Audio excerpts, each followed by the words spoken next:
Expect us to expose you. Today we are getting closer to fully exposing the greatest con and cover-up in the history of this country. It involves our banks, the Federal Reserve, our Congress, and of course, you and me. First, though, think of the Fed as the godfather in this con. The role of the godfather, played by former Fed Chief Alan Greenspan, denying that he ever knew what he helped perpetrate, because Greenspan was working for all of the banks against you. The bankers, of course, the unrepentant con men being supported by the Federal Reserve. She picked him clean. So good getting that money for free, getting away with it. Here's how the con went down. The bankers were operating under an implicit guarantee from the godfather, the Federal Reserve, in the form of guaranteed low interest rates, guaranteed cheap money exclusively for the con men. Then Chairman Greenspan, the godfather, would agree to hold those rates, let's say 2% for as far as the eye could see. The banks, or bankers, the con men, would borrow that money from the Federal Reserve, let's say 2%, and then turn around and lend it back to you at, let's say, 6%. That encouraged the patsies, you and me, and here exactly is where the con comes in. As you and I both know, the banks had no money. They were getting it from the Federal Reserve, which is us. It's funny money. They had no capital to back up their lending. But that did not matter, because they also had no risk in the lending. If the lending paid off, they win. And they won big when they did that, because they did it with leverage. Top Manhattan executives alone paid themselves $121 billion in bonuses over the first part of the decade. Now, mind you, when the bank loans failed, they knew they were too big to fail. So the rest of us, you and me, would have to bail them out. The ignorant electorate, if you will, the patsies, who had no idea, and really still don't, understand how badly they are being conned by our government and our banks. Once the banks, however, realized there was no losing, the question was, how do we make the con bigger? How do we get more money through this crazy machine so we can get richer? The question, or the answer, I should say, is simple. Make more loans, more credit card loans. Think of all the credit card applications that were sent to you over the past 10 years. More car loans. It's the reason General Motors went upside down. It wasn't the cars. It was because they were running a financing scheme. Home loans, you know the narrative. So the people most hurt by this con, the home buyers, the cops, the teachers, pensioners who were suckered in by the bait of low credit and high returns in exchange for buying worthless toxic assets manufactured by the bankers. That's why your pension fund was wiped out. That's why the interest rate on your savings to this day remains around zero. If you're a retiree, you know what I'm talking about. It's also why you're now drowning in a mortgage on a house that's worth far less than you owe, because the bankers were happy to lend you money they did not have to drive up the price of that house, because they knew the more loans the better, but no downside for them. So what's next?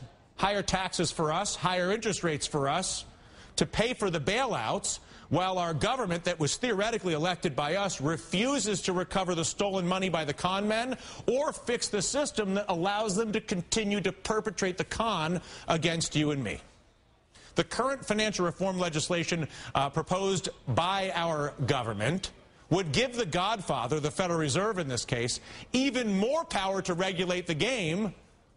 The con men, represented by the Wall Street bankers, of course, giving our Congress a cut of the action, $344 million so far lobbying against the bill, second only to health care.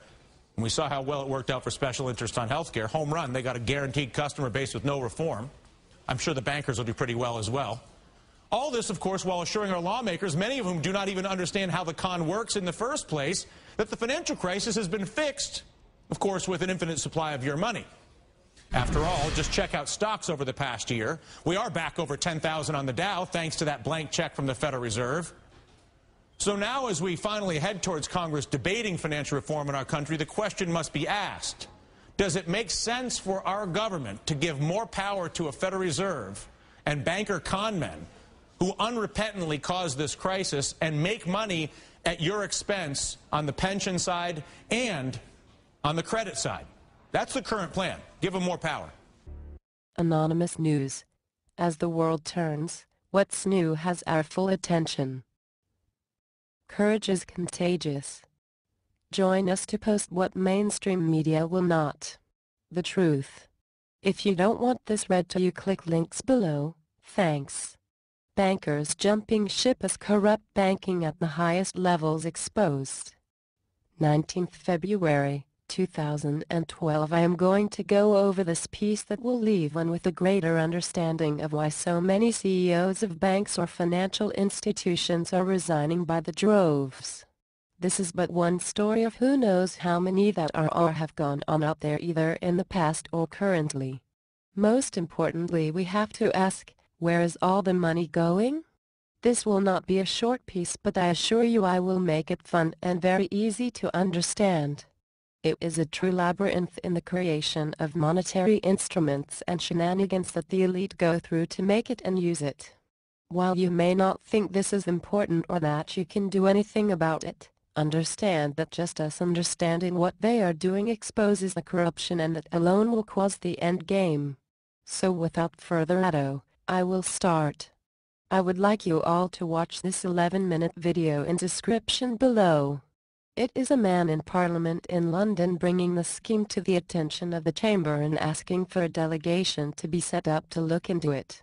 It appears that 15 trillion is in a void of non-compliance, and England or two of its banks are on the hook for it. He is genuinely concerned. He is the whistleblower, if you will. Here is the piece, but please watch the Chamber fill until it starts, about 2 minutes, and then fast forward the thing to 17:20 where Lord Blackheath speaks, and notice the attendance then and listen then for the next 11 minutes. This is important, but I will talk about attendance later. I am going to ask you to read the transcript of this after you watch it. If you have the ability of 2 screens, you can watch and read the transcript below at the same time. Link, full document to this link below.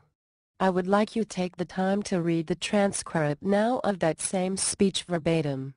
There's not trickery here, but the more you digest the facts, the more it will come together.